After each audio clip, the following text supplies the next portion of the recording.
Hello namaste everyone, welcome to learn sure. Continue करेंगे हमारी series जो मैंने स्टार्ट की थी आपके लिए for the post of PA, SP and JJ के बारे में बच्चों। ठीक है, हमारा फर्स्ट सेशन हो चुका था जिसमें मैंने आपको पढ़ाया था वोकैबुलरी को कैसे करना है। आज की क्लास में भी हम वोकैबुलरी को करेंगे और साथ ही करेंगे एरर फाइंडिंग वाले क्वेश्चन। और आज का हमारा टॉपिक रहेगा टेंस और कंडीशनल सेंटेंस। आज के सेशन को लेने के बाद आप कोई भी बुक से अगर आप टेंस करेंगे और कंडीशनल सेंटेंस के क्वेश्चन करेंगे तो आपके ठीक हो जाएंगे। बिकॉज मैंने लास्ट में क्या किया, एक हैंडआउट्स बनाया आप लोगों के लिए। उस हैंडआउट्स को अगर आप याद करेंगे उसके रूल्स को, तो आपके सारे क्वेश्चन टेंस और आपके कंडीशनल के ठीक हो जाएंगे बच्चों। ठीक है, दूसरी क्वेरी आज एक मेरे पास आप लोगों के लिए गुड न्यूज़ जो आपको जरूर अच्छी लगेगी सुनने के बाद, अभी उस पर आएंगे। और एक और चीज आपके लिए क्या है बच्चों, इस सेशन की जो पीडीएफ है, इस सेशन को स्टार्ट करने से पहले आपको जो मेरा टेलीग्राम वाला चैनल है वहां पर आपको पीडीएफ फाइल दे दी जाएगी। जो टेलीग्राम वाला चैनल है बच्चों, वहां पर ऑलरेडी इसकी पीडीएफ है। आप वहां पर जाइए, पहले उसका प्रिंट आउट रख लीजिए अपने पास, ताकि उसके प्रिंट आउट के बाद जब आप लिखना स्टार्ट करेंगे तो आपके पास बहुत सारे क्या होंगे बच्चों, बहुत सारे आपको वर्ड्स याद हो चुके होंगे, बहुत सारे टफ वर्ड याद हो चुके हैं जो आपको आते नहीं होंगे, वो इस सेशन के बाद हो जाएंगे। रूल्स कुछ चीजें ऐसे माइंड में सेट हो जाएगी, कभी दिक्कत नहीं आएगी आपको टेंस में बच्चों। इसीलिए इसका प्रिंट आउट लेकर रखिएगा, उस पर बनेगा। और अगर आप प्रिंट आउट नहीं ला सकते अभी, अब स्पेशली जो देख रहे हैं अभी लाने की जरूरत है, आप कॉपी में भी लिख सकते हो जो जो आपके काम का है। ठीक है बच्चों, तो स्टार्ट करते हैं। मेरी एडवाइस आप लोगों को, प्लीज मेक नोट्स। जितने ज्यादा नोट्स बनाएंगे सेशन के, डेफिनेटली उसका ज्यादा हेल्प मिलेगा बच्चों। ठीक है, तो स्टार्ट करते हैं आज के सेशन को। First of all thank you, आप मेरे लर्न श्योर प्लेटफॉर्म पर आए। और दूसरी चीज, लर्न श्योर के बारे में अगर आपको बताऊं, जो भी पहली बार आया है, learn sure is the only platform जो हेल्प करता है बच्चों कोट वाले बच्चों के लिए। हम ऐसा नहीं है कि जोन सी भी वैकेंसी आ जाती है उसमें लग जाते हैं और पिछले वालों को भूल जाते, नहीं। हमारा मेन गोल सिर्फ कोर्ट के एस्पायरेंट्स की हेल्प करना है, और हम कोर्ट के ही एस्पायरेंट्स की हेल्प करते हैं। एडमिनिस्ट्रेटिव की बात की जा रही है, जुडिशरी की नहीं की जा रही। एडमिनिस्ट्रेटिव जो एग्जाम होते हैं, जैसे कि आप अगर प्रोसेस सर्वर लग रहे हैं, या फिर आप एसपीए लग रहे हैं, पीए लग रहे हैं, जेजे लग रहे हैं। ठीक है बच्चों, आपका कोर्ट है पंजाब एंड हरियाणा कोर्ट में, अगर आपकी बात कीजिए सुप्रीम कोर्ट में तो उसमें जेसीए बोलते हैं, तो उन सब की तैयारी कराते हैं हम लोग। ठीक है बच्चों, तो स्टार्ट करते हैं आज के सेशन को। शॉर्ट सिलेक्शन के लिए बिल्कुल ज्वाइन कीजिए इस चैनल को। ठीक है बच्चों, बात करें गुड न्यूज क्या है, छोटी सी गुड न्यूज ये बच्चों कि आपके 3 डिस्ट्रिक्ट कॉम्प्लेक्स बनने जा रहे हैं दिल्ली के अंदर। अच्छा, एक चीज ध्यान रखनी है आप लोग, क्या चीज आप में इसके लिए इंपॉर्टेंट है, देखो इसको मैं सेंसेशन भी बना सकता था। डीएसएसबी से आई खुशखबरी, कोर्ट वालों के लिए आई खुशखबरी, येलो प्रेसिंग करने के लिए, लेकिन नहीं। मेरा मेन, देखो आई एम ए टीचर और मेरा काम है पढ़ाना। मैं यहाँ पे सेंसेशनल न्यूज और व्यूज पाने के लिए नहीं आया हूँ। आप देखते होंगे मेरे जो सब्सक्राइबर वो आपको कम लगते होंगे, लेकिन अगर आप ये सोच के देखें, जो नंबर ऑफ वैकेंसीज आती है, अभी तक तो बच्चों वैकेंसी 100 आती थी, 150 आती थी। हरियाणा वाले केस में 350, 250 भी आ जाती थी। दिल्ली में कम ही आती थी। इस बार वैकेंसी ज्यादा है, तो आप ये देखेंगे जिस प्लेटफॉर्म ने कभी जिंदगी में तैयारी नहीं कराई इस प्लेटफॉर्म की, वो भी तैयारी करवा रहा है। समझ रहे हो क्यों? सिर्फ व्यूज के लिए और बेनिफिट्स के लिए। लेकिन आप ये चीज देखें, एक ही प्लेटफॉर्म जो आपको पिछले 5, अगर आप ये चैनल देखें ना, इस चैनल का बनाने का मेन ऑब्जेक्टिव डिस्ट्रिक्ट कोर्ट की वैकेंसी ही था उस टाइम पर। ठीक है, जो ये टेलीग्राम पे चैनल बनाएगा उसका भी मेन ऑब्जेक्टिव, वो चैनल का ऑब्जेक्टिव डिस्ट्रिक्ट कोर्ट ही था। तो अब क्या मैंने आपके लिए न्यूज है, न्यूज बच्चों ये है कि, अच्छा मेरा एक क्वेश्चन भी आप लोगों के लिए जीके का, हालांकि मैंने यहाँ 7 लिखा हुआ है। आप मुझे बताएंगे कि how many district courts are in Delhi. Delhi के अंदर कितने डिस्ट्रिक्ट कोर्ट है? क्या 7 है, क्या 6 है, क्या 7 है, क्या 6 है, क्या 8 है? आपका ये 3 क्वेश्चन, 3 ऑप्शन वाला एक क्वेश्चन है। आप मुझे बताइए how many district courts are in Delhi. Delhi में कितने डिस्ट्रिक्ट कोर्ट है? 7, 8 और 6। ठीक है, कुछ के मैंने नाम लिखे, 30 हजारी कोर्ट बिल्कुल पता होना चाहिए आपको, पटियाला हाउस कोर्ट के बारे में पता होना चाहिए, कड़कड़डूमा कोर्ट के बारे में, रोहिणी कोर्ट के बारे में, द्वारका कोर्ट्स के बारे में, साकेत कोर्ट के बारे में। इनमें से एक चीज मैं आपको बता दूं, जो भी चीजें आपकी होंगी ज्यादातर सारी कहां पर होंगी? रोहिणी कोर्ट के अंदर। जो भी आपके इंटरव्यूज होंगे रोहिणी, या फिर कहां पर होंगे बच्चों? 30 हजारी कोर्ट में। कहां पर होंगे आपके? रोहिणी नहीं बच्चों, आपके 30 हजारी कोर्ट के अंदर सारे के सारे क्या होंगे? तकरीबन सारे इंटरव्यूज वगैरह सारे के सारे 30 हजारी के अंदर किए जाएंगे। ठीक है बच्चों, वो तो देखते हैं कहीं पर भी हो सकते हैं, वो मैटर नहीं करता। हमारे लिए मैटर ये करता है कि आप लोगों के, ये तो 6 मैंने बता दिए नाम, अगर 7 है तो 7वीं कौन से डिस्ट्रिक्ट कोर्ट है, और अगर 8 है तो 8वीं कौन सी, अगर 6 है तो 6 तो हो ही नहीं सकते। देखो 6 तो सामने लिखे हैं। क्वेश्चन ये है कि क्या 7 है, क्योंकि अगर आप गूगल करेंगे तो दिखाएगा 7। आप मुझे बताएं क्या 7 डिस्ट्रिक्ट कोर्ट है कि 6 है? मेनली बस क्वेश्चन यही है। इसको मैंने जीके का क्वेश्चन बना दिया, नेक्स्ट क्लास में इसको कवर करेंगे। ठीक है बच्चों, तो 3 डिस्ट्रिक्ट कोर्ट बने। इसका बेनिफिट क्या होगा? ऑब्वियसली अगर कोई, देखो लिखा हुआ है यहाँ पे 200 कोर्ट रूम्स, अगर 200 कोर्ट रूम्स बनेंगे तो ऑब्वियसली वहां पर स्टाफ भी चाहिएगा। बिल्कुल आपके, क्या ये जो वैकेंसी है 990 सीटें, क्या ये बढ़ सकती है? बिल्कुल चांसेस है बढ़ सकती है, बिकॉज इसकी वजह से ही बढ़ सकती है, बिल्कुल बढ़ सकती है, तो चांसेस है बढ़ने के। ठीक है, लेकिन बिल्कुल शॉर्ट नहीं है। अगर आप बात करेंगे district court, Delhi high court की, जो जिसका भी रिजल्ट आपका फाइनली पिछले साल बच्चे ने ज्वाइन किया, जिसमें से 25 बच्चे दिल्ली हाई कोर्ट के साथ मेहनत करके सिलेक्ट हुए। हमने बस हेल्प करी, उन्होंने पूरी मेहनत करी, 100% श्रेय उनको। तो उन बच्चों का सिलेक्शन हुआ फाइनल। तो 25 जो बच्चे सिलेक्ट हुए बच्चों, टोटल वैकेंसी लगभग 750 के अराउंड थी। 140-150 का राउंड थी, लेकिन उन्होंने फाइनल हायरिंग करी दिल्ली हाई कोर्ट के अंदर लगभग 200 बच्चों की। तो सीटें बढ़ जाती है, अगर वैकेंट हो जाती है तो यहाँ पर भी सीटें बढ़ सकती है, ऐसी कोई बड़ी बात नहीं है। और ये एक न्यूज़ है जो आपको बिल्कुल पॉजिटिव दिख रही है मुझे कि ये वैकेंसी के नंबर भी बढ़ सकते हैं बच्चों, ठीक है। इसको पूरा डिटेल में नहीं पढ़ेंगे, बस एक छोटा सा एक पॉजिटिव है चीज़, तो मैंने आपके साथ शेयर कर ली, ठीक है। अदरवाइज की सेंसेशनल वीडियोस बनाकर व्यूज पाने का कोई ऑब्जेक्टिव नहीं है, हमारा ऑब्जेक्टिव है पढ़ाने का, फाइनल सिलेक्शन कराने का, और फाइनल सिलेक्शन हम दिलाएंगे, देखिएगा बहुत अच्छा पॉजिटिव रिजल्ट आएगा। बढ़ते हैं आगे हमारे आज के सेशन को बच्चों। जो आज का सेशन है, before I start this session एक चीज ध्यान रखनी है, कोर्टशाला जो ऐप है हमारी, आप उसको डाउनलोड कर लीजिए। वहां पर ही कोर्ट का जो पेड बैच स्टार्ट होने जा रहा है, आपका जो बैच होगा ऑनलाइन बैच होगा ये वाला, तो 26 जनवरी से आपका बैच स्टार्ट होने जा रहा है। कंप्लीट स्टेजेस, मतलब स्टेज 1, स्टेज 2, स्टेज 3 और स्टेज 4 चारों को एक साथ तैयारी कराएंगे। जैसे कि आपने मेरे पिछले सेशन में देखा कि मैंने पढ़ाई वोकैबुलरी, आपने देखा वोकैबुलरी कैसे तैयार करते हैं, उसमें मैंने आपको पढ़ाया वोकैबुलरी, लेकिन मैंने साथ ही आपके क्वेश्चन ऐसे बना दिए जिससे डिस्क्रिप्टिव बन सकता है, क्वेश्चन ऐसे बना दिए जिससे आपका इंटरव्यू में भी हेल्प हो सकती है। तो इसी अप्रोच के साथ पूरा सेशन तैयार किया है सारा का सारा मैंने। डेफिनेटली आपको बहुत ज्यादा डिफरेंस कर दोगे, आप बच्चों के बीच में बहुत अच्छा स्कोर करेंगे, ठीक है। तो स्टार्ट करेंगे हम 26 जनवरी से, सारे स्टेजेस को एक साथ कवर करेंगे। ऐसा नहीं है कि स्टेज 1 के एडमिशन लेके टाटा बाय बाय ऐसा करते हैं कुछ लोग, उनसे बचना है आप लोगों को, ठीक है।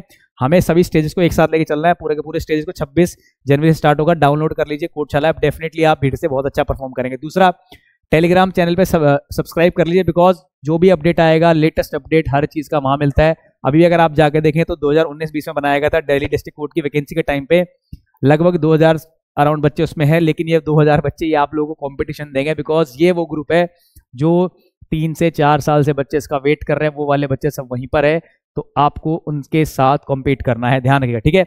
ओके, स्टार्ट करते हैं हमारे आज के सेशन को, जो कि बहुत ही शानदार रहेगा बिल्कुल मुझे लगता है, बिकॉज बहुत सारी चीजें आप वोकैबुलरी, ग्रामर सब सीख के जाएंगे। आज के क्वेश्चन में हम 10 करेंगे वोकैबुलरी क्वेश्चन, 10 करेंगे ग्रामर के क्वेश्चन, और एंड में मैं कराऊंगा आपको हैंडआउट्स। मैं आपको एक हैंडआउट दूंगा, इसकी पीडीएफ आपको मेरे इस ग्रुप पे मिली जाएगी टेलीग्राम वाले में, ठीक है बच्चों। तो स्टार्ट करते हैं आज के हमारे सेशन को, जो कि कौन सा है, वोकैबुलरी का क्विज देंगे आज। क्वेश्चन टाइप करते हैं, देखो 3 क्वेश्चन है, मुझे लगता है आप इसको अगर आपको आते हैं तो 15 से 20 सेकंड में कर देंगे, अगर आपको नहीं आते हैं तो फिर ये नहीं आते हैं, नहीं आते तो सीख के जाएंगे। मैं बिल्कुल आपको सिखाऊंगा, मेरी पूरी शिद्दत से पढ़ाऊंगा आपको डेडिकेटेड होकर, ताकि आपको याद हो जाए। देखो बच्चों, सबसे पहले बात करते हैं, वर्ड है हमारा फोरलोर्न, FORLORN। क्या है बच्चों वर्ड? फोरलोर्न।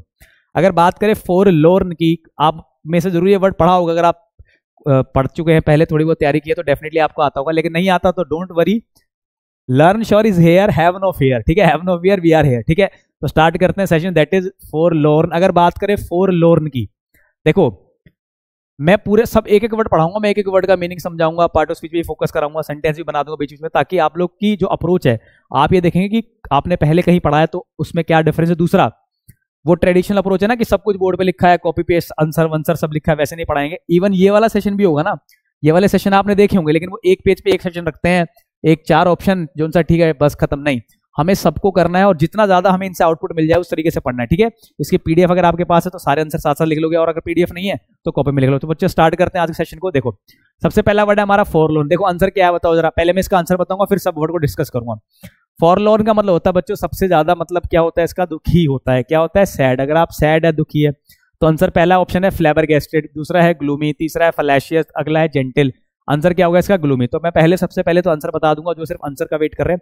अब इसकी थ्योरी पढ़ते हैं। देखो फोरलोर्न, पहली पार्ट ऑफ स्पीच क्या है बच्चों? पार्ट ऑफ स्पीच में फोरलोर्न है एडजेक्टिव।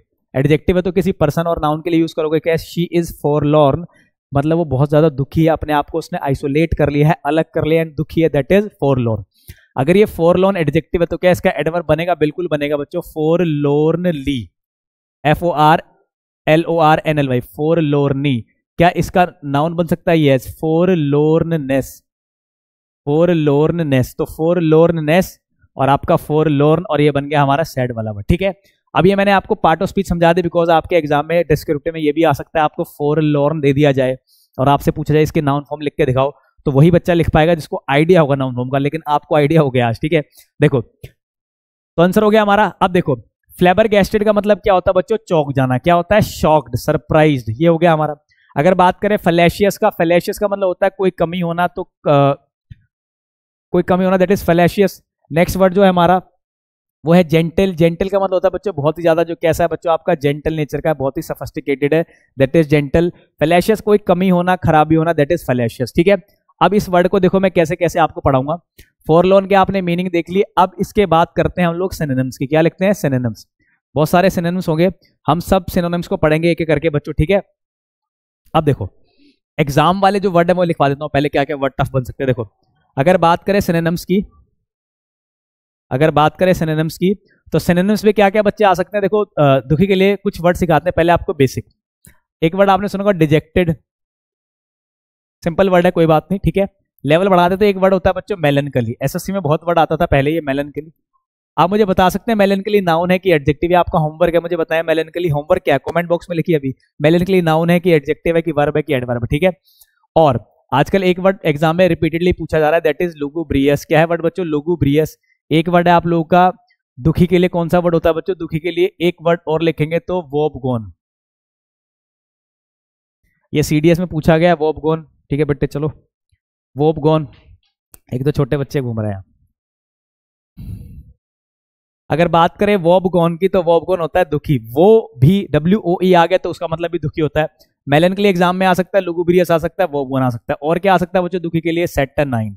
सैटर्न प्लेनेट के साथ लिख दो 9, सैटर्नाइन दुखी। और क्या वर्ड हो सकता है दुखी के लिए? एक वर्ड होता है बच्चों टेनेब्रिफिक। क्या होता है? टेनेब्रिफिक। और एक होता है टेनेब्रूअस। इन सब का मतलब भी क्या होता है दुखी? टेनेब्रूअस, BROUS। तो वर्ड क्या है हमारे? देखो मेलनकली, डिजेक्टेड, सैटर्नाइन, लुगुब्रियस, टेनेब्रिफिक, वोबगोन, टेनेब्रूअस, ठीक है। अब जिन वर्ड के एंड में OUS लिखा है उनको समझ जाओ, सब के सब एडजेक्टिव है, तो हम इसको एडजेक्टिव की तरह यूज करेंगे। तो टेनेब्रूअसली, ठीक है, लुगुब्रियसली। और नाउन बनाया तो लुगुब्रियसनेस, तो NASS से नाउन, LY से एडवर्ब, ठीक है। मेलनकली वर्ड हो गया। तो आंसर भी पढ़ लिया आपने, मीनिंग भी पढ़ लिया, ठीक है। तो ये सेंटेंस भी आप इजीली बना पाएंगे। नेक्स्ट वर्ड है हमारा फोमेंट। फोमेंट का मतलब होता है किसी चीज को एक्साइट करना, किसी चीज को एक्साइट करना, या कोई ऐसा रिएक्शन करना जिससे कि वो प्रोसेस तेज हो जाए, ऐसा भी बोल सकते हैं। और अगर हिंदी भाषा में बोले तो भड़काना के सेंस में भी आ सकता है। तो फर्मेंट भी चीजों को एक्साइट कर सकता है, तो ये भी हो सकता है टू एक्साइट। फैक्टिशियस का मतलब होता है बच्चों आर्टिफिशियल। क्या होता है? आर्टिफिशियल। प्रोवोक का मतलब होता है बच्चों उकसाना, भड़काना। हिंदी बोला था कि तो बच्चों, सर बच्चों हिंदी लिखवा दी आपके लिए। एक होता है कर्टसी। कोर्ट के लिए क्या कर्टसी चाहिए? कोर्ट, क्या इसमें कोर्ट का कोई वर्ड का आने का कोई मतलब ही है? कोर्ट आने का बताएं जरा। आप जब जो बच्चे SPL लगेंगे बच्चों, मैं बताता हूँ, आप जब SPL लगोगे तो आपके कंडक्ट होंगे, मतलब आपको जज साहब से अपने कंडक्ट लिखवाना पड़ेगा। मतलब ये भी चीजें प्रोसेस होती है, आगे जाके बताएंगे आपको, इंटरव्यू में भी चीजें आपको बताई जाएंगी ये सब। तो कंडक्ट लिखवाना पड़ता है कि कैसा रहा, आगे बहुत सारी चीजें आपको बताई जाएंगी। कर्टेसी बिल्कुल होता है मैनर्स, या ऐसा कर्टेसी के लिए आप सफिस्टिकेटेड या सफिस्टिकेशन नाउन बनाएंगे, या फिर बनाएंगे एटिकेट। स्पेलिंग आती है बच्चों एटिकेट्स। एटिकेट की स्पेलिंग होती है ETIQUETT, बिल्कुल स्पेलिंग आएगी एटिकेट की, ध्यान रखना। तो आंसर क्या है? फोमेंट का मतलब इस हिसाब से तो आंसर प्रोवोक हो सकता है, लेकिन फर्मेंट भी हो सकता है इसका आंसर। लेकिन इन दोनों में ज्यादा बेटर आंसर हो जाएगा प्रोवोक, ठीक है। फर्मेंट अगर ये दोनों है, वैसे एग्जाम में ऐसा बनेगा नहीं कि फर्मेंट और प्रोवोक दे दे, ये टाइपिंग की थोड़ी सी मिस्टेक है। फर्मेंट और प्रोवोक एक साथ नहीं आने चाहिए थे, लेकिन याद रखना फर्मेंट भी हो सकता है, प्रोवोक भी हो सकता है। हम तो यहाँ सीखने आए हैं, बिल्कुल ठीक है। तो प्रोवोक और फर्मेंट भी हो सकता है, लेकिन फिर भी चारों ऑप्शन से देखे तो सिलेक्ट लगा के आना था आपको प्रोवोक। अब भड़काने के लिए इंग्लिश में क्या क्या वर्ड होते हैं बच्चों? एक होता है इंसाइट, एक होता है इन्वोक, एक होता है प्रोवोक, एक होता है बच्चों इंस्टिगेट। हिलाने के लिए जैसे आप कुकिंग करते हैं हम स्टर करते हैं, तो वही मिलाना, उकसाना, दैट इज उसमें भी। तो incite, invoke, provoke, instigate, stir, ठीक है। ये सब नाउन एडजेक्टिव फॉर्म, सब के सब वर्ब फॉर्म है। इंसाइटेड, इन्वोक्ड, प्रोवोक्ड, इंस्टिगेटेड, सब की सब वर्ब फॉर्म है, ध्यान रखना इसको, ठीक है। अब बात करते हैं नेक्स्ट क्वेश्चन की, दैट इज फॉयबल। फॉयबल का मतलब होता है बच्चों किसी भी चीज का ऐसा कोई हिस्सा जो बहुत ही, जिसके होने से नुकसान होगा, या कोई चीज ऐसी जो बहुत ज्यादा वीक है। वीक ही लिखा हुआ इसके अंदर, कोई बात नहीं। ऑल ऑफ दी अबव देखते हैं। एनफीबल का मतलब होता है कमजोर पड़ जाना। जैसे एक वर्ड सुना होगा आपने, फीबल, एग्जाम में आता है फीबल, एनफीबल, इनरवेट आ जाता है, नाउन बनेगा इनरवेशन, फीबल, एनफीबल, कमजोर हो जाना, वीक हो जाना। एटियोलेटेड भी सेम है, कमजोर पड़ जाना, तो एनफीबल कमजोर, ये सब कमजोर। अब इसका ये भी वीक का मतलब कमजोर होता है, तो इस हिसाब से तो तीनों के साथ जाना चाहिए। आंसर क्या बनेगा? All of the above. Answer बनेगा बच्चों हमारा all of the above, weak हो जाना, ठीक है। ये था हमारा क्वेश्चन नंबर 3। बढ़ते हैं नेक्स्ट, गैफे। बताओ जरा, what do I mean when I say gaffe? It was an gaffe. वो गैफे था, मतलब क्या था? वो एक गलती थी बच्चों। गैफे का मतलब क्या होता है? गलती, मिस्टेक। तो गैफे के लिए वर्ड कौन कौन सा हो सकता है? गैफे, ग्रज होता है आपके और मेरे बीच में जो डिसेंट है, मतभेद है, यू नो, डेफरेंस नहीं है, डिफरेंस है। डेफरेंस तो रिस्पेक्ट, डिफरेंस मतभेद है, डिसेंट है मतभेद है। तो ग्रजेस तो वो हो गया। फंबल हो सकता है, फंबल कमियां ही होती है। जैसे मान लो मैं कोई रिकॉर्डिंग करूं, मुझे कोई वर्ड बोलना था, फंबल मैंने बोल दिया, डम्बल या टम्बल। आप मुझे बता सकते हैं डम्बल की स्पेलिंग क्या होती है? डम्बल जो उठाते हैं, डम्बल की स्पेलिंग बताया कमेंट बॉक्स में, ठीक है। तो फंबल हो गया, तो कमी, गलती, मिस्टेक। गैफे का आंसर ही हो गया। अब रेटिसेंट और प्रोलिक्स इनको समझ लेते। देखो, ग्रज का मतलब होता है आपस में मतभेद होना, कमियां होना, कोई गिले शिकवे होना। फंबल होता है मिस्टेक। मिस्टेक के लिए एक वर्ड होती है बच्चों, आपने सुना होगा एरर। एक आपने सुन लिया गैफे। गलती के लिए एक वर्ड होता है ब्लंडर, जिसको बोलते हैं बहुत बड़ी गलती। ये वर्ड है ना हमारे, ब्लंडर, गैफे और एरर। अगर एग्जाम में मान लो एरर आ गया, सपोज आपको एक वर्ड दिया डिस्क्रिप्टिव एग्जाम में एरर, और एरर का पूछा गया आपसे, इसका आप मुझे बताएं इसकी वर्ब फॉर्म क्या होती है। बताओ जरा क्या होती है वर्ब फॉर्म। तो बच्चों वर्ब फॉर्म होती है ऐड, ईडी लग जाएगा ये वर्ब फॉर्म, ये आपने देखा नहीं होगा, ऐड हो जाएगा, ठीक है। गैफे, ब्लेंडर तो नाउन रहेंगे हमारे। अगर बात करें नेक्स्ट वर्ड जो कि हमारा रेटिसेंट। रेटिसेंट का मतलब होता है कम बोलने वाला, the one who speaks very less. Reticent है, रिजर्व्ड है, टेसिटर्न है, या फिर आपका बहुत ज्यादा कम है, इंट्रोवर्ट भी उसमें जा सकता है, कम बोलने वाला। प्रोलिक्स वो इंसान होता है जो बातों की इधर उधर बातें करता है, बहुत ज्यादा इररिलेवेंट बातें कर रहा है, इधर की बातें उधर, मतलब आपसे जो बात कर रहे हो ना वो नहीं होता, इधर उधर की बहुत सारी बातें, दैट इज प्रोलिक्स। बहुत प्रचुर मात्रा में बातें करना और मेनली पॉइंट की बातें ना करना, ठीक है। अगर बात करें प्रोलिक्स की तो सर्कमलोक्यूटरी बोल सकते हो, जो इधर उधर की बातें करता है। और क्या हो सकता है आपका, एक मुहावरा बताता हूं आपको, इडियम्स होता है बच्चों, beat about the bush. Beat about the bush का मतलब क्या होता है? इधर उधर की बातें करना। बीट अबाउट द बुश मतलब इररिलेवेंट टॉक, इधर उधर की बातें करना, पॉइंट पे ना आना, ठीक है। यू आर, जैसे मान लो कोई इंटरव्यू में पूछा गया आपसे कुछ भी, कि कोई भी सवाल पूछा गया आपसे, अगर आपने इधर उधर की बातें कर दी तो वो बोलेंगे आपको कि sir you are beating about the bush, मतलब आप इधर उधर की बात कर रहे हैं, बिसाइड द मार्क बातें कर रहे हैं, मतलब पॉइंट पे नहीं आ रहे, यू नो, सर्कमलोक्यूटरी, घुमाना इधर उधर, ठीक है। तो ये हो गया। तो प्रोलिक्स होता है बहुत ज्यादा बातें करने वाला। बहुत ज्यादा बातें करने वालों के लिए बहुत बातों के लिए बहुत सारे वर्ड है, ये मैं सेपरेटली मैंने सीरीज करी है वो कैब में। जैसे अगर आप नींद में बातें करते तो सोमनीलोक्वेंट, अपने आप से बातें करते तो सोलिलोक्वाई, और अगर आप बड़ी बड़ी बातें करते तो मैग्नीलोक्वेंट, ग्रैंड इलोक्वेंट, ग्रैंडिलोक्वेंट। बहुत अच्छे स्पीकर है, इलोक्वेंट है, समझ रहे हैं। और आप अगर बातें की बात की जाए तो नींद में बातें करते तो सोमनीलोक्वेंट। इस तरीके से लॉक एक वर्ड होता है। अगर आप बोला जाए एक वर्ड होता है गैरुलस, बहुत ज्यादा टॉकेटिव, गैरुलस, समझ रहे हो। पूरी सीरीज कराएंगे, ग्रुप में याद रखेंगे। देखो इंग्लिश के लिए क्या होता है, always remember words in group, group में याद रखें, लॉन्ग टर्म तक याद रहेंगे, ठीक है। इसलिए तेरा हमारा आंसर बच गया बच्चों, हमारा गैफे का एरर। और इसमें नई चीज क्या है, एरड, ERRED, जो मैंने ये सिखाई आपको नई चीज है जो आपके वर्ब के फॉर्म में आ गई। अगला है घासली, होता है डरावना। चार ऑप्शन देखो, आंसर है हैरोइंग। हैरोइंग मतलब डरावना, भयानक। डरावने के लिए बहुत सारे वर्ड होते हैं इंग्लिश में, एक होता है जैसे हिडियस, आप लिख देंगे हॉरेंडस, आपने लिख दिया हॉरिफिक, आपने लिख दिया बच्चों अपेलिंग, APPALLING। अपेलिंग क्या होता है? अपेलिंग का मतलब होता है बच्चों ऐसी कोई चीज जो आपको क्या करती है, अपेलिंग मींस, अपेलिंग कोई ऐसी चीज जो आपको अपने से दूर करती है, अपेलिंग। अपीलिंग जो अट्रैक्ट करती है, अपीलिंग और अपेलिंग। अपेलिंग मतलब घृणित, हिडियस, हॉरेंडस, हॉरिफिक, अबोमिनेबल, ठीक है, अबोरेंट, अबोरेंट, abominable, appealing, horrific, hideous, horrendous, सबका मतलब होता है भयानक, बहुत ही भयानक, बहुत ही गंदा, जिसको देखकर आपका मन, हीनियस, क्या होता है, हीनियस क्राइम, जघन्य अपराध, बहुत ही ज्यादा डिस्गस्टिंग। तो ये सारे वर्ड आगे देखो, ये लेकिन सारे हेरोइंग के सिनोनिम्स है। हमड्रम का मतलब क्या होता है, और हैकनेड, दोनों का ही मतलब होता है बासी, बोरिंग, जो फ्रेश नहीं है, जो नया नहीं है, पुराना है, सबके सब होते हैं हमड्रम, और क्या होते हैं आपके हैकनेड, ठीक है। बासी, बोरिंग के लिए बहुत सारे वर्ड मैं लिखवाऊंगा तो आप कहेंगे सर आप बहुत ज्यादा वोकैबुलरी, लेकिन हमें करना पड़ेगा बच्चों। अगर आपको लग रहा है कि मैं सिर्फ इजी इजी पढ़ा के, सिंपल सिंपल पढ़ा के आके, नहीं, हमें पढ़ना सब कुछ पड़ेगा, शॉर्टकट नहीं है, शॉर्टकट नहीं है, सॉरी। तो क्या वर्ड था हमारा बासी, बोरिंग के लिए? क्या होता है, जैसे कुछ वर्ड सिखाता हूं, जेज्यून, जेडिंग, टेम, स्टॉजी, ड्रियरी, बासी, बोरिंग। स्टेल चेक सुना होगा अपने, स्टेल चेक, वैलिडिटी के बाद जाओगे तो बैंक वाला बोलेगा कि ये स्टेल चेक है, वैलिडिटी 3 मंथ थी, आप 4 महीने बाद जा रहे हो, दैट इज स्टेल चेक, पुराना। तो और उसमें साथ ही वर्ड हो गया हैकनेड, बासी, पुराना, हमड्रम, बासी, पुराना। एक वर्ड होता है क्लीशे। क्या होता है बच्चों, क्लीशे? क्लीशे का मतलब ये होता है ऐसी चीज जो बार बार होकर इतनी बार कर दी गई है, जिसमें फ्रेशनेस ही नहीं है, मजा ही नहीं है उसको करने देखने में, दैट इज क्लीशे। जैसे बोलेंगे ना क्लीशे क्वेश्चन, इतनी बार पूछा गया है, फिर भी एग्जाम में मान लो 50 बार पूछा गया, फिर भी आप क्लास में मैंने 50 बार बता दिया, फिर भी आप पूछेंगे तो मैं बोलूंगा it was a cliché question, इतने बार पूछ लिया गया है। ठीक है, तो आंसर हो गया हमारा ये। हडल होता है मतलब बच्चों हरिडली, एकदम जल्दी से, HURRIEDLY, हरिडली, जल्दी। नेक्स्ट वर्ड है हमारा हफिश। हफिश को याद कर लीजिए बच्चों, हफिश का मतलब होता है सेल्फ ऑब्सेस्ड या फिर एरोगेंट, घमंडी इंसान को बोलते हैं हम लोग, क्या बोलते हैं, हफिश। अपिश ही इसका आंसर है। घमंडी के लिए भी बहुत सारे वर्ड होते हैं, जैसे कि एक वर्ड होता है बच्चों घमंडी के लिए, हाउटी। क्या होता है, हाउटी इज द घमंडी पर्सन। सुपरसीलियस, सुपरसीलियस आंखों की एक हिस्से को बोलते हैं सुपरसीलियस, मुझे बताएं क्या होती है सुपरसीलियस। ठीक है, और क्या होता है गैम, अच्छा घमंडी के लिए वर्ड बता रहा हूं, हाउटी, सुपरसीलियस। एरोगेंट के लिए एक वर्ड होता है बम्शियस।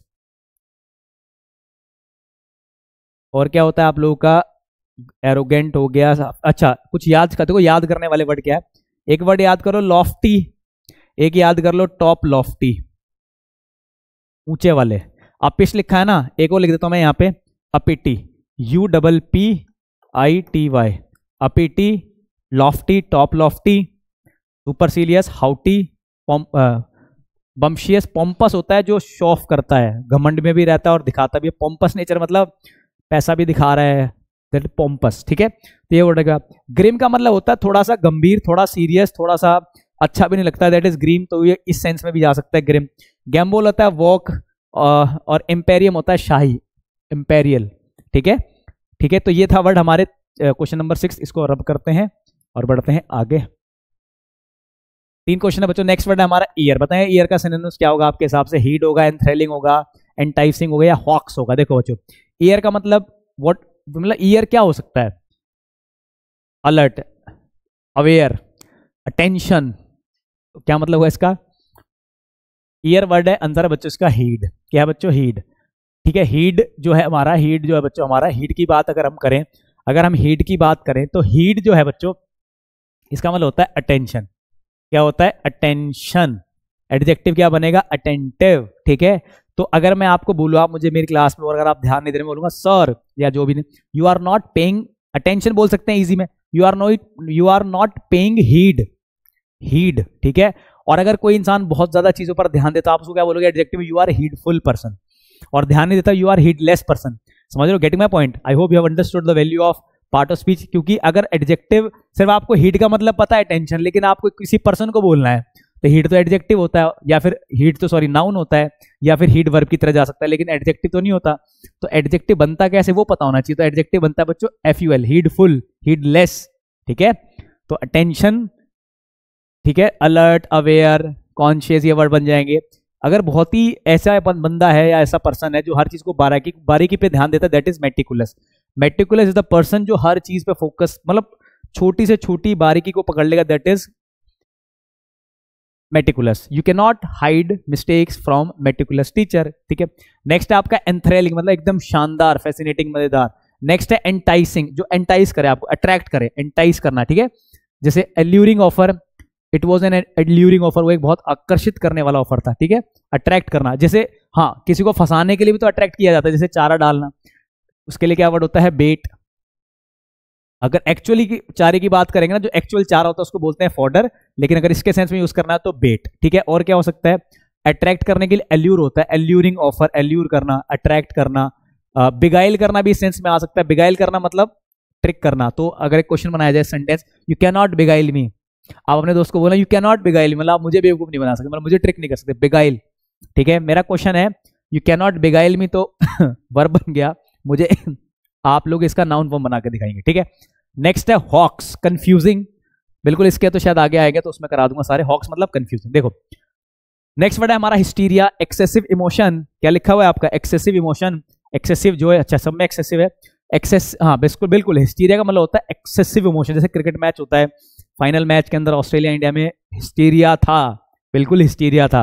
You know world saw the hysteria, मतलब लोगों ने देखा इमोशंस, बहुत ही एक्सेसिव इमोशन, क्योंकि हार गए हम लोग, कोई बात नहीं। तो एक्सेसिव इमोशन मतलब बहुत ज्यादा इमोशन था, हिस्टीरिया। ठीक है, तो ये हो गया। नेक्स्ट है हमारा हैगल, हैगल करना, हैगलिंग करना, हैगल्ड, हैगल्ड वर्ब होती है बच्चों, नाउन इसकी पास्ट फॉर्म बन जाएगी हैगल्ड, ING बन जाएगी हैगलिंग। ठीक है, और अगर देखें इसका मीनिंग तो होता है बच्चों बार्गेनिंग करना। क्या होता है, बार्गेनिंग करना, मोल भाव करना। Baptise a very very pure and very very important word, that is pure के लिए बनाया जाता है, दैट इज प्योरीफाई करना, शुद्धकरण करना। तो बैप्टाइज करना मतलब आपने देखी होगी प्रोसेस होती है बैप्टाइज करना। जैसे हम जैसे एक वर्ड सुना आपने एब्लूशन, धार्मिक स्नान करना, आपको पता है ना, नहाने से एक वही सोचा जाता है कि भाई पाप धुल जाते हैं, एब्लूशन। वही एक तरीके से बैप्टाइज भी यूज होता है फॉरेन में, दैट इज बैप्टाइज। हमारे एब्लूशन हिंदी में जैसे पाप धोते हैं, नहाते हैं, दैट इज हिंदी में बोल दिया, इंग्लिश में एब्लूशन बोलेंगे। फॉरेन कंट्री में या कहीं पर प्रोसेस होती है बैप्टाइज बोलते हैं उसको, ठीक है। अगला है फडल, कंफ्यूजिंग, हॉक्स वाले में आ जाएगा, सारे लिखवा दूंगा। देखो फडल ये लिखा हो ना फडल, एक और लिख लेंगे befuddle, BEFUDDLE, fuddle, befuddle. और क्या हो सकता है कंफ्यूजिंग के लिए बच्चों? कंफ्यूजिंग के लिए हो सकता है कॉक्स, कॉक्स लिखा है वहां पे। और क्या क्या हो सकता है कंफ्यूजिंग के लिए? कनंड्रम, ये हो गया पेचीदा जटिल। और क्या हो सकता है? एनिग्मेटिक, जिसको समझना मुश्किल हो, एनिग्मेटिक, पहेली के सेंस में चला गया अब यहाँ पे। और क्या हो सकता है बच्चों? फडल, बी फडल, कॉन्फाउंड, इतना गहरा कि आपको समझ आना है, याद करने का तरीका बहुत ही ज्यादा, कॉन्फाउंड। तो ये वर्ड थे हमारे सारे के सारे। नेक्स्ट है बेम्यूज, बेम्यूज भी तो यही है, बेम्यूजिंग मतलब कंफ्यूज कर देना, बेम्यूज करना, बेम्यूज। बैफल हो जाएगा, I was baffled with the answer, confuse हो गया मतलब you know I was baffled. तो ये हो गया हमारे सारे के सारे वर्ड। नेक्स्ट और लास्ट वर्ड बच्चों आज का, that is stout. Stout hearted सुना आपने? Stout hearted person, stout hearted move, stout hearted, stout का मतलब होता है बच्चों बहादुर, बहुत ही बहादुर। तो वर्ड क्या हो जाएगा इसका आंसर? स्टॉल वर्ड लिखा है क्रेवन। क्रेवन तो देखो, क्रेव जिसके अंदर आती है वो कमजोर है। जैसे लोगों के अंदर सिगरेट पीने की क्रेव है, चाय पीने की क्रेव है, तो हम मतलब बॉडी हमारी रुक नहीं पाती उसके बिना, क्रेव हमारा कमजोरी को शो करता है। तो क्रेवन तो डरपोक हो गया। काव, काव हो गया। कैश काव होता है बच्चों एक ईडियम से मुहावरा इंग्लिश में, जहां से पैसा मिलता है, यू नो कैश काव, जहां से आपकी अर्निंग हो रही, दैट इज कैश काव, ठीक है, वो होती है कैश काव। और आंसर क्या बच गया फिर हमारा? आंसर बच गया बच्चों स्टॉलवॉट। आंसर बन गया हमारा स्टॉलवॉट, मतलब स्टॉलवॉट आर्मी, बहादुर, स्टाउट बहादुर। बहादुर के लिए कुछ वर्ड अगर मैं बताऊं तो एक होता है बच्चों इंट्रेपिड, एक होता है stout, stout hearted, intrepid, valour, valorous इसका एडजेक्टिव बन जाएगा, वेलर, वेलरस। और क्या हो सकता है? जो किसी से नहीं डरने वालों के लिए टीममेट, शाय, है ना, ये सब हो जाएंगे। लेकिन जो किसी से नहीं डरते, that is valour, intrepid, stout hearted. Stalwart एक स्ट्रॉन्ग वर्ड आ गया। एक मुहावरा होता है जैसे आपने सुना होगा, एक चिकन हार्टेड डरपोक और लायन हार्टेड अति बहादुर, तो वो भी वर्ड आ सकता है इसके अंदर। तो आंसर बन गया हमारा स्टॉलवर्ट। देखो बच्चों अब क्या है, इसकी पीडीएफ फाइल आपको मिलेगी मेरे चैनल पे, that is learn sure Delhi high court DDC supreme court of India. ये बैच ही बनाया गया था आपका किसके लिए? सिर्फ और सिर्फ डिस्ट्रिक्ट कोर्ट वाले बच्चों के लिए 2019-20 में, ठीक है। उस टाइम भी तैयारी कराई, बहुत पॉजिटिव रिजल्ट रहा। इस बार भी बहुत ही पॉजिटिव रिजल्ट रहने वाला है। इसी में ही रिजल्ट शेयर किए जाएंगे, देखना आप लोग फाइनल रिजल्ट के टाइम पे, ठीक है। और टेलीग्राम पे मुझे फॉलो कर लिए, बिल्कुल आपको बेनिफिट मिलेगा।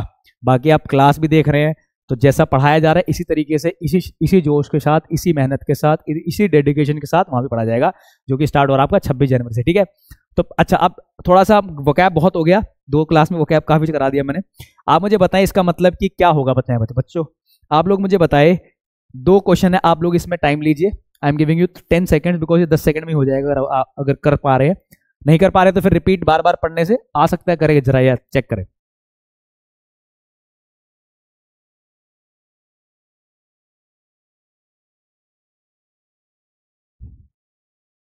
ओके देखो, लिखा है हमारा over long period of time. क्या लिखा है?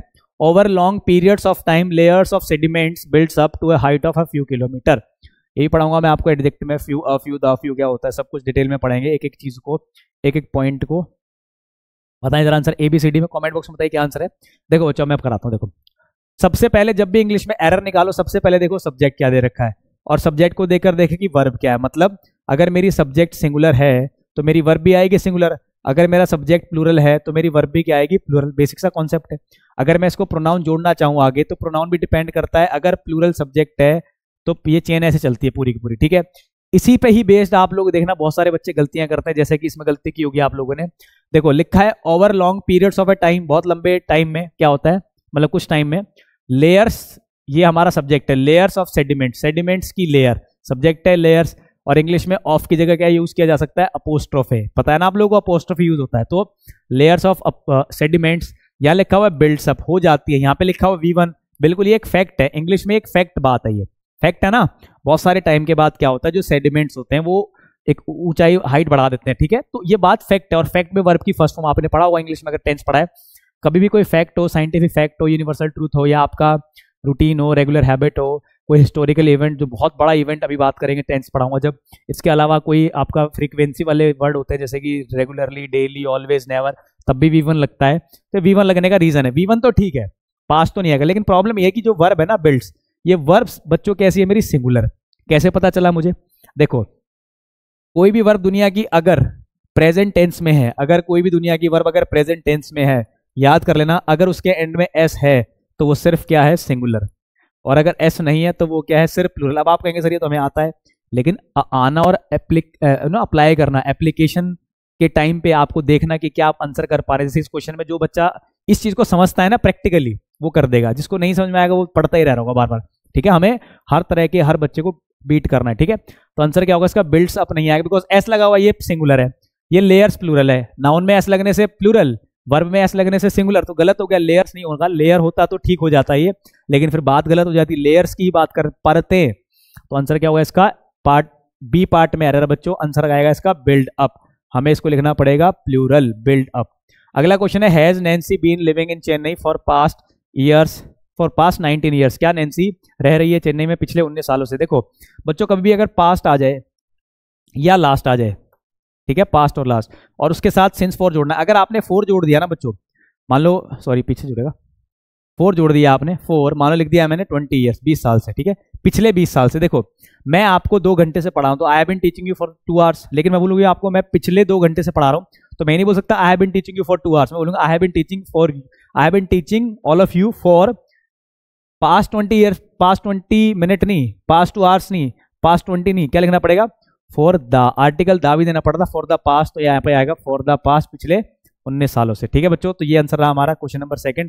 बढ़ते हैं नेक्स्ट क्वेश्चन की तरफ। लिखा है, everyone told me that she may win the election no error, कि हर कोई, सबने कहा, ये नरेशन से भी क्वेश्चन बन जाएगा, एवरीवन टोल्ड मी। तो आप इसका देखो, अगर इसका अच्छा क्वेश्चन ऐसे अगर मान लो डायरेक्ट आ जाता तो क्या होता है, एवरीवन सेड मी, ठीक है, या फिर तो सेड टू कर दिया, told, everyone told me that she may नहीं होगा, या हो सकता है नहीं होना चाहिए, she might win the election, past tense बनाना पड़ेगा, क्योंकि देखो डायरेक्ट में क्या होगा, ये everyone said to me, everyone said to me that she may win तो होगा, लेकिन हम ये इनडायरेक्ट में दिया गया, तो शी क्या हो जाएगा, माइट। अगला लिखा है, आंसर क्या बनेगा बच्चों इसका, माइट आना चाहिए यहाँ पे, पास्ट को पास्ट। देखो टेंस का एक बेसिक सा रूल है, हमेशा सेंटेंस को रखे कोहेरेंट फॉर्म में। यहाँ लिखा हुआ है टोल्ड V2, कनेक्ट किससे करना चाहिए था, V2 से, मे आ गया, V1 है, क्या लिखना पड़ेगा, माइट, सीधी सी बात है, पास्ट का कनेक्टर है।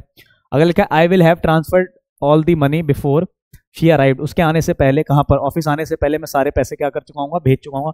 फ्यूचर का टेंस बनाना चाहता है, देखो एक बेसिक सा एक मैनर होता है, कोई भी सेंटेंस अगर पास्ट का है, आप एक दूसरे सेंटेंस से कनेक्ट कर रहे हो तो दोनों पास्ट होने चाहिए। You can not connect present tense with the past और past tense with the future, you can not. तो आंसर यहाँ पे अराइव्ड नहीं आ सकता, फ्यूचर की बात कर रहे हैं, क्या आएगा बच्चों, अराइव्स। नेक्स्ट क्वेश्चन है, if you do not water the plant, अगर आप पौधे को पानी नहीं देंगे तो इट विल विथर। ये कंडीशनल सेंटेंस से क्वेश्चन, जरा बताएं किस क्वेश्चन में डाउट, किस पार्ट में एरर है, ABCD। If you do not water the plant it will wither, सूख जाएगा वो। देखो तो देखो, if you do not, obviously if you will not, तो इफ यू विल नॉट नहीं आएगा, बिकॉज ये कंडीशनल सेंटेंस है, you can not use in conditional sentence, will and shall you can not use, ठीक है, तो वो हमारा हट गया यहाँ से, तो सही लग रहा है ये। वाटर दी प्लांट, वाटर को किस तरीके से यूज किया गया, वर्ब से, ठीक है, लिखा है इट विल विथर। देखो अब यहां पर भी विल नहीं आएगा, ठीक है, अगर कोई ऐसी बात बोल दी जाए जो फैक्ट हो, साइंटिफिक या साइंस प्रूवन या फैक्ट हो, तो उसमें हर जगह ही V1 आता है, चाहे कंडीशनल हो चाहे रिजल्ट हो, दोनों में ही V1 है। उसको बोलते हैं बच्चों जीरो कंडीशनल। अगर आपने कंडीशनल सेंटेंस पढ़ा है और अगर आपको ये नहीं आता तो चिंता की बात है, लेकिन हम टेंशन मत लो बहुत ही जल्दी सब कवर कर देंगे।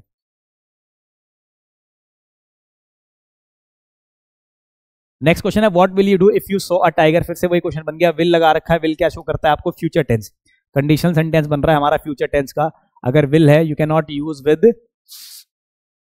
यूज विद सो, तो क्या लिखोगे, if you see a tiger, देखोगे फ्यूचर का सेंटेंस बनाना चाह रहा है। अगला लिखा है, Columbus made his first voyage. Columbus ने अपनी पहली समुद्री यात्रा जो स्टार्ट की थी कहां से, अमेरिका से, भारत की कब की थी, 1942 में। बताया जा रहा है किस पार्ट में एरर, बहुत ही बेसिक एरर है।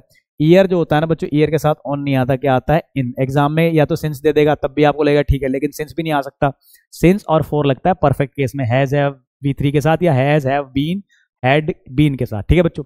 आगे बढ़ते हैं, had I transferred the money अगर मैं आपको पैसे दे देता, you would be given receipt, तो आपको रिसीट दी जाती होती। पैसे बनाना चाह रहा है वो कोई बात नहीं, हैड आई ट्रांसफर्ड, लेकिन हैड लिखा हुआ है, वुड आपको सही लग रहा होगा, लेकिन had I transferred the money, you would भी नहीं आएगा, यू वुड हैव गिवन। क्या आएगा बच्चों? You would have given, because ये थर्ड कंडीशन है हमारी कंप्लीशन की। तो अगर आपका कंडीशन जो सेंटेंस बनता है, अगर if subject plus had plus V3 होगा तो रिजल्ट में क्या आता है? Would have plus V3। पैसे में वुड हैव बीन भी आएगा, you would have been given, तुम्हें दी जा सकती थी रिसीट। तो याद रखिएगा इसको, ये कंडीशन सेंटेंस का क्वेश्चन नंबर थर्ड कंडीशन से बनता है क्वेश्चन, ठीक है। इसको करते हैं रब। लास्ट के 2 क्वेश्चन बच गए हैं। When a gas is cool down it turns into a liquid through a process called condensation. अगला लिखा है, मैं आपको 9th क्वेश्चन दे रहा हूं होमवर्क के लिए, अगली क्लास में आपसे इस पर डिस्कस करेंगे। आपका होमवर्क है, मुझे इसमें पार्ट बताया, फिर कमेंट बॉक्स में बताया, मैं डेफिनेटली रिप्लाई करूंगा ईच वन को। इसका एरर बताना आप लोगों को, ठीक है। ये आपका होमवर्क नेक्स्ट क्वेश्चन में, नेक्स्ट क्लास में पहला क्वेश्चन इसको डिस्कस करेंगे। अगला लिखा है the ruins of the Titanic. जो टाइटैनिक के रूइंस थे, रूइंस क्या होता है बच्चों? मैंने पिछली क्लास में बताया, रूइन एक तो वर्ब होती है, जैसे यू रूइंड माई लाइफ, तुमने मेरी जिंदगी बर्बाद कर दी, तो रूइंड कर दी, वो तो बर्बाद होगी रूइंड। तो रूइन तो ये वर्ब है, अगर मैं इसको सिंगुलर बना दूंगा वर्ब में तो रूइंस। लेकिन क्या इस सेंटेंस में ये वर्ब है? नहीं, इस सेंटेंस में किसका काम कर रहा है? नाउन का। और अगर किसी नाउन में लिख दिया आपने रूइंस, नाउन लिख दिया रूइंस, तो इसका मतलब होता है बच्चों, एक तो होता है खंडर, बिल्कुल खराब तबाह, दैट इज रूइंस। तो रूइंस जो टाइटैनिक का जो बचा हुआ थोड़ा बहुत हिस्सा था, उसको देख, वो न्यूज में था, चर्चा में था, आपने सुना होगा, बहुत सारे लोग गए थे देखने के लिए। लेकिन इसमें एरर क्या है? इसमें सब्जेक्ट है रूइंस, अभी वो एक एरर बन गया। रूइंस मेरा सब्जेक्ट है, लेकिन रूइंस क्या होता है? प्लूरल होता है, तो वोज नहीं आएगा, आंसर क्या आएगा इसका? वर्ब। ठीक है बच्चों, ये थी हमारी क्लास आज की, लेकिन इसमें ध्यान रखना है आप लोगों को, हर चीज पे फोकस। अब मैं आपको देता हूं इसमें हैंडआउट्स, इसके हैंडआउट्स देखते हैं क्या है बच्चों। 10 रूल में टेंस के बेसिक चीजें सारी खत्म है, इन चीज को ध्यान रखेंगे, कभी भी प्रॉब्लम नहीं आएगी। लिखा है first sentence should be in logic time, मतलब एक कोहेरेंट मैनर होना चाहिए। देखिए क्या मतलब इसका? पास्ट का सेंटेंस सिर्फ इंग्लिश में पास्ट से ही कनेक्ट हो सकता है और किसी से नहीं हो सकता। लेकिन फ्यूचर किससे जुड़ता है? प्रेजेंट से। बस ये 2 कनेक्ट याद रखना है, पास्ट सिर्फ पास्ट है। जैसे लिखा हुआ है he told me that, he will कैसे आ सकता है? जब टोल्ड लिखा है पास्ट टेंस है तो क्या नहीं आ सकता आपका बच्चों? ये नहीं आएगा इसमें, विल। क्या आएगा? वुड। तो इस तरीके से ध्यान रखना है, सेंटेंस का मैनर कोहेरेंट होना चाहिए, मतलब सेम होना चाहिए। तो टोल्ड लिखा है V2, मी लिखा है, दैट लिखा है, मतलब ये इनडायरेक्ट है, तो पास्ट में प्रेजेंट था, उसने विल बोला होगा, लेकिन इनडायरेक्ट में क्या बनेगा? ये वुड। तो ये ध्यान रखना है, V2 को हमेशा किससे जोड़ना है? पास्ट को पास्ट से। लेकिन अगर फ्यूचर की जोड़ने की बात आएगी तो फ्यूचर जुड़ सकता है V1 मतलब प्रेजेंट से। इससे भी आपके बहुत सारे क्वेश्चन ठीक हो जाएंगे। अगला रूल है, हाँ, अगर किसी भी सेंटेंस की beginning, whenever a sentence starts with it is time, it is high time, ऐसे लिखा हो, जैसे लिखा हो इट इज टाइम, मैं बोल रहा हूँ कि समय आ गया है, हमें नोट्स बनाने चाहिए, तो मैं बोलूंगा या समय आ गया है जॉन को नोट्स बनाने चाहिए, तो it is high time John made notes, मतलब बनाने उसमें आ जाएगा, ठीक है। लेकिन याद रखना it is high time, it is peak time के बाद सब्जेक्ट भी होना चाहिए, तभी वो V2 लगेगा, वरना नहीं लगेगा, ठीक है। इट इज हाई टाइम यहाँ लिखा हुआ ना यू, यहाँ दे देगा वो ज्वाइन या विल ज्वाइन, लेकिन नहीं आएगा, क्या आएगा? ज्वाइंड ही आएगा, बिकॉज V2 आता है, ठीक है। अगला है third rule, avoid using ING with these verbs. देखो कुछ वर्ब ऐसी होती है इंग्लिश में जिनके साथ ING अवॉइड करना चाहिए। क्यों अवॉइड करना चाहिए? बिकॉज वो रनिंग में नहीं होती। जैसे अगर मैं बोलूँ कि मैं आपकी रिस्पेक्ट, एक बात तो मैं बोलूँ I am respecting you, I am respecting you का मतलब है कि मैं बस अभी रिस्पेक्ट कर रहा हूँ, आई रिस्पेक्ट यू, ING वहां अवॉइड करना पड़ेगा, गेटिंग माई पॉइंट, ठीक है। आई एम लाइकिंग इंग्लिश नहीं होगा, बिकॉज आप या तो पसंद करते हो या नहीं करते, you should avoid ING, you I like English ऐसे बोलोगे, ठीक है। तो इनके साथ ING क्यों नहीं लगता, ये मैं पूरा डिटेल में पढ़ाऊंगा, वैसे थोड़ा समझाता हूँ। देखो इंग्लिश में 2 वर्ब होती है, एक होती है स्टैटिक और एक होती है एक्शन वर्ब, ठीक है। अगर कोई एक्शन है मतलब चल रहा है, स्टार्ट हुआ है, फिर कंटिन्यू हुआ है और फिर फिनिश हुआ है, मतलब फिर तो ING हुआ है।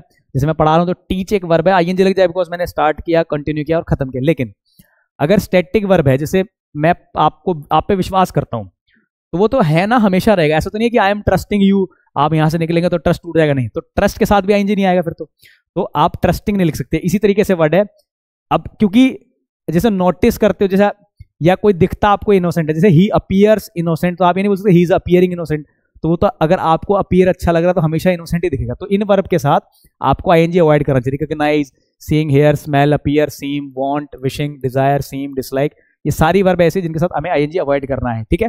अगला है whenever past time is given always past and avoid others, obviously ऊपर वाला रूल है V2 को हमेशा V2 से जोड़े। तीसरा when two action one after the another, first activity must be, देखो जब दो काम हो और एक के बाद एक हो, तो एक्टिविटी जो पहले पास्ट की बात करें, जो एक्टिविटी पहले होगी फर्स्ट वाली एक्शन में लगाएंगे आप हेड प्लस V3 और बाद वाले में सब्जेक्ट V2 से कनेक्ट करेंगे। सेम याद रखिएगा इस चीज को, ठीक है। When two action will take place in future में, तो फ्यूचर में जो पहले हो जाएगा, अभी इसका क्वेश्चन भी करा था हमने कि मैं सारे पैसे भेज चुका हूँ उसके आने से पहले, विल हैव V3 जो पहले होगा, और जो बाद में होगा उसमें क्या लगाओगे, सब्जेक्ट V1 प्लस ऑब्जेक्ट। अब जिनको ये लग रहा है, ये तो मैंने बस 5 मिनट में करा दिया ना, टेंस पूरा डिटेल में पढ़ेंगे ए से लेकर जेड तक, पूरा बेसिक बिल्कुल 26 जनवरी से, ठीक है। अगला लिखा है when two action take place in the past if we are using past continuous, past continuous भी सिंपल पास्ट से जुड़ेगा, वही रूल है, पास्ट को पास्ट से जोड़ना है। अच्छा ये रूल देखो, singular subject will always be singular के साथ जाएगा, ये है तो बहुत छोटी सी बात, गलती करते जैसे हमारा क्वेश्चन था बिल्ड्स अप, आपको लगा हुआ सही जिस भी बच्चों को, तो उनके लिए रूल है कि सिंगुलर सब्जेक्ट देखकर वर्ब पे जाना है। अगला क्या है, since will be use with starting time, बिल्कुल जैसे since 1982, since November, since January, since 10 AM, तो स्टार्टिंग टोटल के लिए गिन लोगे तो for 2 minutes, for 20 minutes, for 2000 minutes, for 2,00,000 minutes, तो 4 आ जाएगा, ठीक है।